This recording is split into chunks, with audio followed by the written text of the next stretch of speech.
We arrived in Cairo and we made a beeline to Tahrir Square where a celebration was underway. The demonstrators, they seemed to run the gamut. There were a lot of young men there were young women, there were families there. I'd say the majority were probably in their 20s. A huge part of the population in Egypt, it skews younger. People were absolutely elated. It was just sheer joy, and we felt so happy. And people had asked us in English and in Arabic, "Where are you from?" We said, "Well, we're Americans, we're Swedish." And they said, "No, you're not, you're Egyptian now." The editors at the magazine had put together a list of important people that were well known, and we didn't have contacts for them when we arrived. And we found that the traditional route, emailing these days, even phone calling, didn't work as well as contacting them by Facebook, and we started following people by tweet. I wasn't a Twitter guy until now, and now I'm following all the people we met. And it's fascinating, I'm learning a lot about the social network and how they all communicate with each other and how they ended up calling each other to the square for their demonstrations. The West supported the old regime, so some of the attention we got was not always welcoming.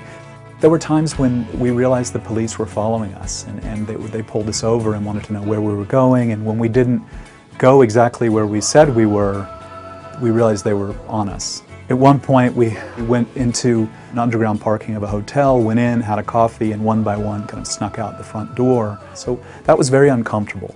It reminded us that in Egypt they don't have First Amendment rights there. There's no freedom of the press. Every single subject that we met for this seemed to have a way of expressing themselves that I found captivating. We all met the family of one of the biggest martyrs of the revolution, Khalid Said, in Alexandria. Their son and brother was beaten to death by the police on the street where he lived, outside of an internet cafe. She took us into her son's bedroom, and that's where Jonas photographed them. We also met Wael Ghonim, the Google executive, who really was the spark, a lot of people think, that got this revolution going. When he took the name of Khalid Said, the community of Alexandria got together, they wore black, held hands and stood in front of the sea and just said, "Look, we're all united, we're not going to take this anymore. We are all Khalid Said." And Wael took that message and went viral with it. When we asked him how he felt, he said, one of the tweets that meant the most to me is, "Revolution 2.0. No one was a hero because everyone was a hero." Someone we met a couple of days in was Gigi Ibrahim. And Gigi is what we might call a citizen journalist. She tweets a lot, she's on Facebook a lot.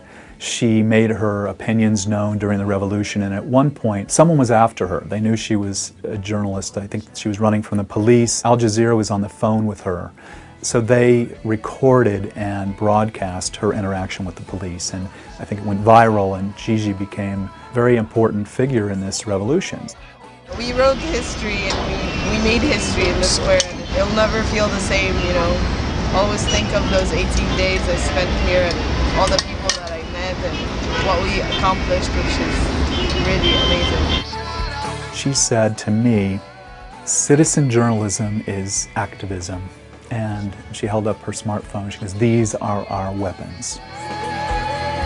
As we began to make inroads and meet the subjects for the portfolio and photograph and spend time with them, we'd fall in love with all of them. We were so inspired by their optimism. Each one of them described their feeling to us specifically as optimistic but cautious.